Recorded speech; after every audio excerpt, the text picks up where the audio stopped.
What's going on, everybody? So today we are going to discuss what your potential vehicle that you want to convert into a tiny dwelling is going to be. Whether that is a van, whether that's a bus, whether it's a step van, whether it's just your car that you currently have. We're going to talk about predominantly the three major vans, which I know the most about, and I will touch on everything else throughout this entire video. So you're going to want to listen to all of this.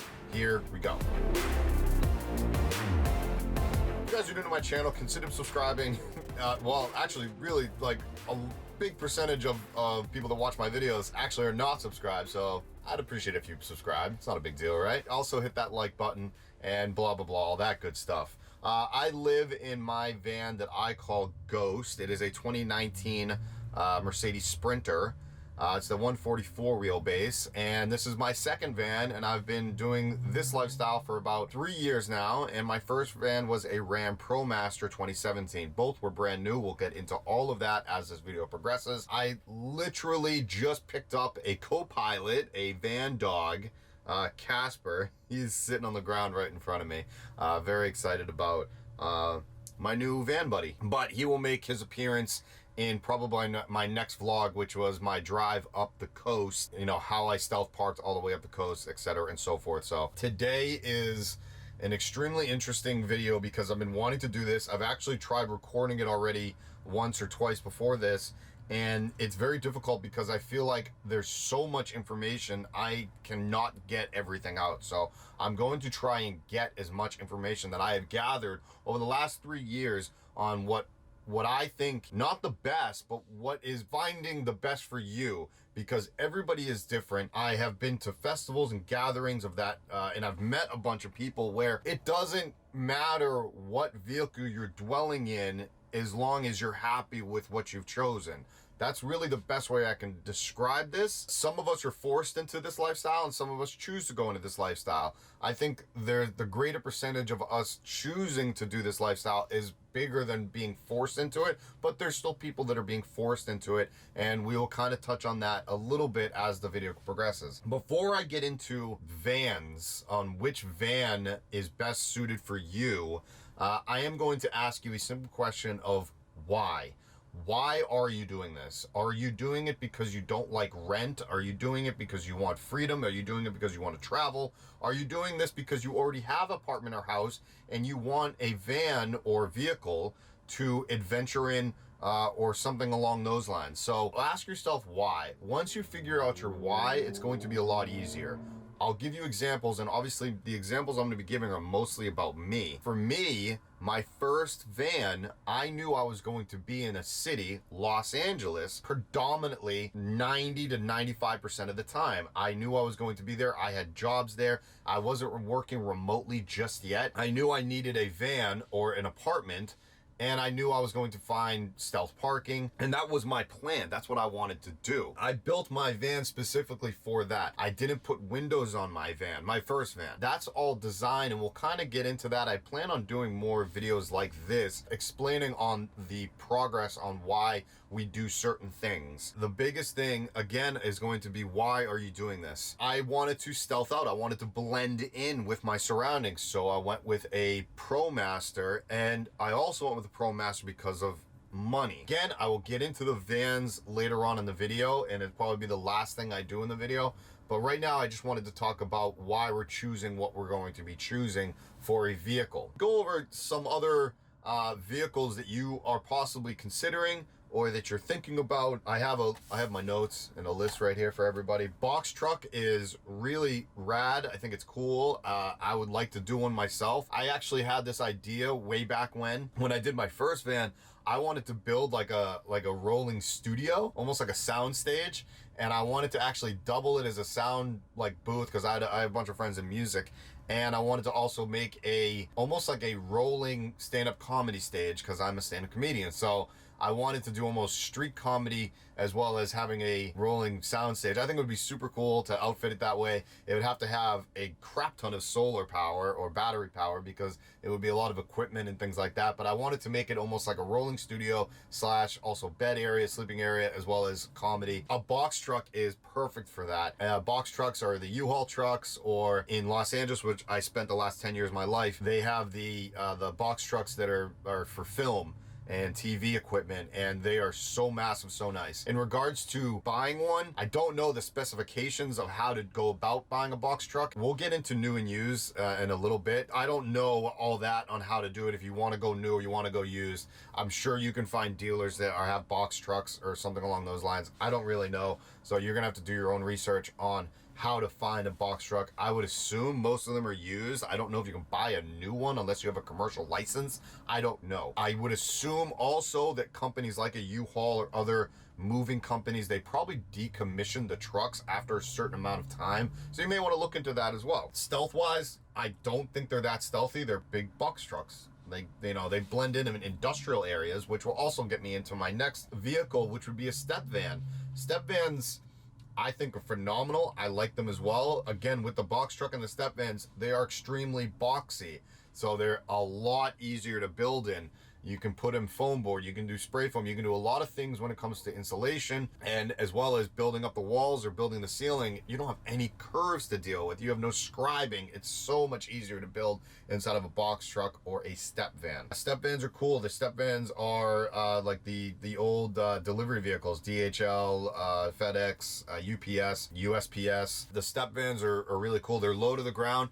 They're not really made for off-road applications. They're more made for like city.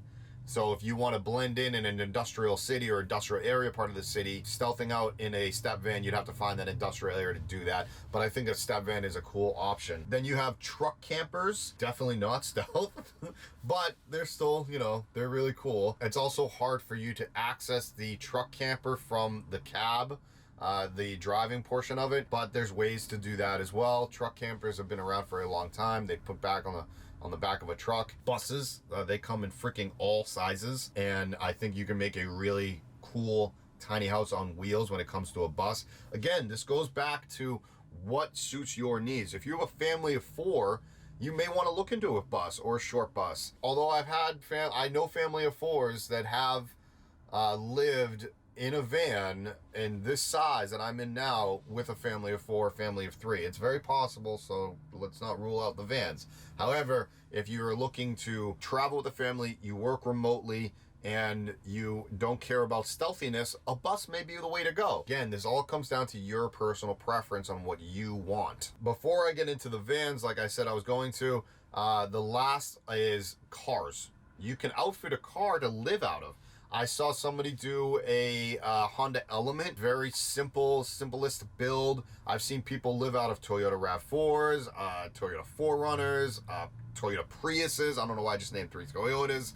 There's other vehicles, any kind of SUV really. I've seen people live out of Teslas, which is really cool, but you're also spending a lot of money on a Tesla. I've seen, people live out of pretty much any car. And most recently, I had a friend, hi Yulia, but Yulia lived out of a tent car camp, which are those tents that sit on top of the cars, and they're super cool. She actually got me really intrigued by that. She had on her Toyota RAV4, and she traveled, I think, for 9 months last year. Unbelievable. You lived out of that thing for 9 months, traveled around. It was an all-wheel drive vehicle, and her sleeping quarters or living quarters was on the roof, popped up, and that's where you slept. Not very stealth, obviously. However, it's a cool way if you wanted to have it as an adventure rig, or if you wanted to use it as just your weekend warrior, or I don't know, something along those lines. I'm looking into getting something like that, maybe on a Jeep Wrangler. I think it would be cool to have a 4x4 vehicle as well as the van that I have now, my van home, as well as like an adventure rig. I think that would be a cool option for me. But again, that's me. You guys are all different, so we'll see. What a lot of you have been waiting for is this portion of the video, so I maybe put a timestamp in here for just talking about vans, because the next 8 to 10 minutes are going to be strictly vans. I'm not going to touch on the Nissan NV all that much. I've only seen very few converted Nissan NVs, and particularly I'm not a fan of them, but I still think they're good vans. I just wouldn't spend the money on a Nissan NV. That's just me. And then I'm not going to touch on the electric vans that aren't going to be out for another several years. Ford announced a 2022 electric van coming out. The electric vans are not going to be van life ready probably until 2025 is my guess, including the e-Sprinter, and it's because they're not made to go great distances, and I think they're catering more towards like Amazon or other delivery systems before they worry about, you know, the RV world. There's still some time away from that. They can't handle all that much weight because they already weigh a crap ton. The e-Sprinters and the Ford 2022 electric van is not going to be ready for the van life community just yet. In regards to choosing the right van, this is interesting to me. I hope I can get all the information out that I want to, because there's so much information about choosing the right van. So many people are like, this van or that van, or, you know, this has this option or that option or whatever. It's really hard for me to kind of get into this whole which van is right for you. I have to be very delicate with everything that I'm saying here, because I think there's such minute changes that you can make on your personal life that's going to sway you from this van or that van. I'll start off just with me on why I switched from Promaster to Sprinter, and then we'll kind of go into a tangent on each one of those. So the reason I went from Promaster to Sprinter was because I actually always wanted a Sprinter to begin with. Always loved the way that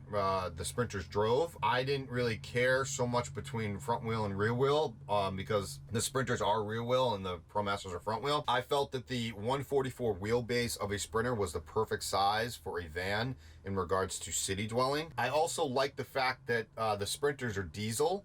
I wanted something that had a little more longevity. And if I ever do sell this van, my Sprinter, the resale value, the Sprinters hold their value way better than the other two majors, which are Promaster and Transit. Those are all kind of taking into effect for me. I also wanted the brand new 2019 Sprinter. The dashboard and everything up front looks like super fancy and nice, and I just kind of like that. I like the look, I like the cleanness to it. And lastly, I will say, I always tell people, go and drive a Sprinter and you'll know why everybody wants to go with Sprinter. At the end of the day, they're made by Mercedes. Like Mercedes, I guess, luxury brand, luxury vehicle over a Ford or a Ram. With that being said though, you need to make adjustments in your life to handle the cost of maintenance. Maintenance on a Mercedes is extremely expensive and is a deal breaker for most people. Upfront cost is also a deal breaker for a lot of people. The upfront cost of this Sprinter was 45 and change. I think out the door was 48,000. I could have went out and got a Promaster, different wheelbase, 136 inch wheelbase, but same cargo space, about 10 feet, for about 30 to 35,000. So I could have saved myself 10 grand there. However, I wanted the Sprinter. Aftermarket accessories, I believe, are better on a Sprinter than they are in the other two major brands, the Ford and the Promaster. So those are all the reasons on why I switched over, but that's me. I also knew that I didn't want the 4x4. A lot of people are going to be like, well, you should have went with the 4x4. You can go almost anywhere with a 4x4. Yes and no. I think with the proper tires, knowing how to drive, and a lift, I can go in most places that people can go in a 4x4. Are there places that 4x4s can go that two-wheel drives can't? Obviously. However, am I going to want to go there? That is what I had to ask myself. And the simple answer to that is no. I am not going to want to go to places where a 4x4 is necessary. And the reason for that is because I live full-time out of this. If this was an adventure vehicle, I might actually have gotten a 4x4. I would have done my build differently. If you guys have lived in a van, then you'll know that we drive these things through earthquakes. I call them rolling earthquakes. You may have heard that term before. So an earthquake, driving on a 4x4 road, everything is shifting and moving, and I would have bolted things to the wall differently. I would have had maybe a little more steel in here. It would have been a tougher, more durable build. Not that my build isn't tough and durable. I just think on, you know, these kind of roads, they will have a wear and tear a lot fast. Take that into effect when you're doing your build if you are going to be going into off-road situations and you may want to do a 4x4. So for me personally, no, I didn't want the 4x4, and I saved myself 10 grand. A 4x4 144 Sprinter, those can go for 60, 65, upwards of 70,000. There's actually not a huge price difference between from the 144 to the 170 on the Sprinters. Also something to consider, size-wise, I feel that the 144 Sprinter, perfect size for a single human, and the 170 is probably more equipped for a two-person. However, I've seen people fit very comfortably in a 144 with two people and a dog, believe it or not. I've traveled with another person in my van for more than a week with two people and a dog. We were fine. It was totally manageable. You are going to have to make some adjustments if you have two people in a very small space. Again, this is 10 feet of space and only 6 feet wide. The Sprinters have drastic curves to them when it comes to building up the walls. Floor is like 70 inches width-wise, and then the ceiling, I believe, is like 54 inches width-wise, maybe 56 inches. So that is a big curve that comes into the middle. Again, you're only dealing with 10 feet of length space, and that's why you see so many people have those swivel seats like I have, because they kind of create an extra seating area and they make their cab, their front cab area, into another room per se. Kind of going off on design features, but that kind of goes into what this video is about. Choosing your van is going to actually choose your design also at the same time. The height is a major factor for anybody over 6 foot. Can I fit a 6 foot person in my van? Yes, I can. I believe my floor to ceiling is 6 foot 1 inch. I have my floors built up because I have radiant floor heating 2 inches, and I have my ceiling dropped about 1 inch. I lost roughly 3 inches. Did you have to build up the floor that much or drop the ceiling? No, you did not have to do that. Can you still insulate it? Yes, you can. So can somebody that's 6'3" fit in here? It would be tight if I didn't do the floors and the ceilings the way that I did them. If you are over 6 foot or around that 6'3" mark, I would definitely look into something more like the Ford Transit, which has like a 6'7" or 6'9" floor to ceiling height, which is ridiculous. I've been in some Ford Transits and they do feel a little bit bigger. Lengthwise is about the same as a Sprinter in regards to living quarters. Widthwise is about the same. The Transit might have a little bit wider, but I actually don't know that for certain. If it is, it's within 1 inch of each other. I also feel that the Ford Transit is by far the hardest to build in out of the 3 majors. There's a lot of curves. Not only do you have the walls curving upwards, but you also have the ceiling making a drastic curve towards the front. And I believe it actually makes a slight curve towards the back. Not 100% on that. Nothing is straight in a van. I think Ford does make a good vehicle. I don't think it's up to par in regards to Mercedes Sprinter. However, is there more places to get your van worked on? Yes, there is. You could get it worked on in any Ford dealership. Mercedes, you have to find either a Mercedes dealer or somebody that knows, find a mechanic that can handle that. With Ram, that's the benefit. That's a huge benefit or huge pro to having a Ford or having a Promaster, is you can virtually go anywhere. And that the price on maintenance is not nearly as expensive as it is on a Sprinter. Just as a quick example, on my Ram, the oil changes were 55 to 60 bucks, and I had it done every 5,000. I have my oil change done about every 5 to 7,000 on my Sprinter, and it's roughly 200. It does take a lot of quarts of oil. If I was to do it myself, in the Sprinter, it's like something like 12 or 13 quarts of oil, which is a lot. The Rams and the Transits do not take that much oil, so they are cheaper in that regard. Labor on a Mercedes is just that much more. So guys, it's just like I told you when I talked about the Sprinter, it's really up to you if you're willing to swallow that pill on having a Sprinter because you want one that badly. Are you prepared to spend that amount of money on maintenance every single year or every couple months, whatever it is? For me, I was totally prepared for it. That's just me though. Now the widest and probably the easiest to build in, which is the Ram Promaster. By the way, I don't say Dodge Ram Promaster because Dodge and Ram actually split back in like 2012, 2013. Technically it's Ram. Yes, it's owned by Dodge, but yes, Dodge is owned by Fiat if you really want to get real technical with it. Whatever, I'm just gonna say Ram. So the Ram Promaster is the widest out of the 3 majors. It is also probably the easiest to build in because it's a little more boxy than the other 2.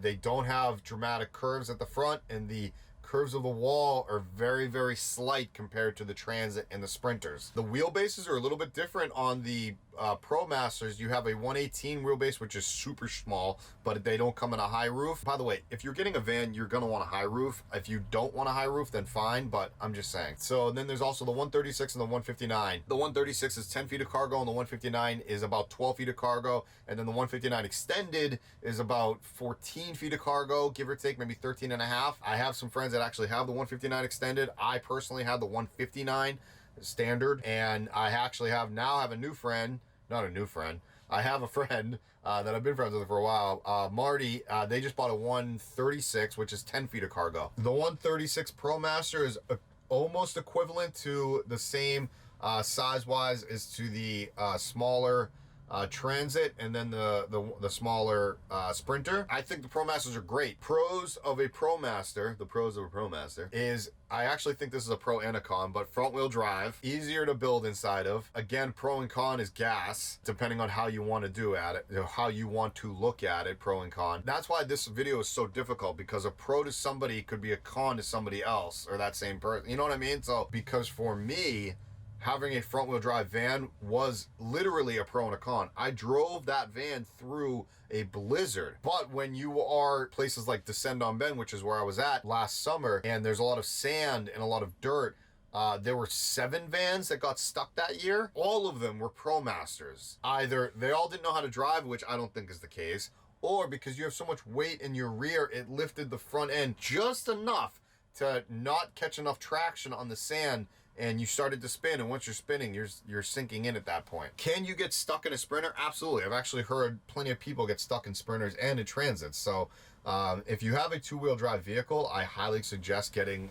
the Max Tracks or something along those lines, where you can wedge under the tire and a shovel, and you can wedge underneath the tire, and you can easily get out of those situations, because that is important, I feel, when it comes to having a 2-wheel drive vehicle. You need to get out. You need to get out of sticky situations. Again, this goes back to 10 feet of space in a Promaster is, I think, ideal for one person. I've seen 2 people make it work. If you want to have 2 people very comfortably, you want to be in a 159, I feel like. And if you want to be really, really comfortable, you can get the extended version. That's why I can't come on this video and just say, oh, you should get a Sprinter, you should get a Transit, you should get a Promaster. I'm not that person to tell you what you should get. I can't say one is better than the other. It just doesn't happen. Doesn't work that way. So I'm not going to say this van is better than that van. I am going to say I chose a Sprinter, but my first van was a Promaster. Would I go back to having a Promaster? Yeah, I would build inside of a Promaster. Am I opposed to building inside of a Transit? Absolutely not. I actually have a design up here that the only van it would work in is a Transit. It really depends on your design. It really depends on what you're doing, what you're using it for, the function of it, what you like the most, and your bank account, because really that's the important thing to all of this, is what can you afford? The low end van is the Promaster, and the higher end van is the Sprinter, and then right in between that is your Ford Transit. So you know what? I will end with the used cars versus new car section. I will end with that. So is it better to buy used or new? When it comes to a van, I feel that buying new is better. It has a better resale value, obviously, over time.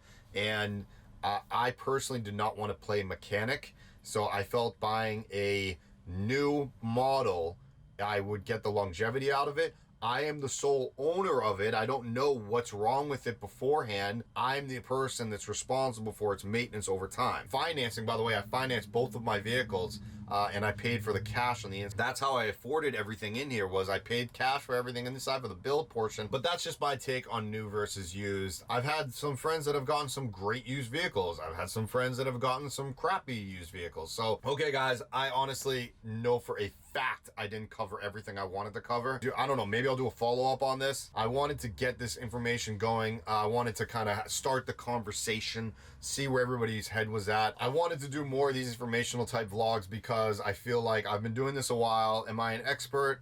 I guess some people will call me that. Do I know what I'm doing? I feel like I do. If you guys would like to see more of that, please comment below. I have a lot more informational videos coming out about designing and building, because that's what my background is in, and I'll be doing some talks on that this year. I don't know, like, subscribe, all that good jazz, and I will see you guys next time. Thank you very much. Later.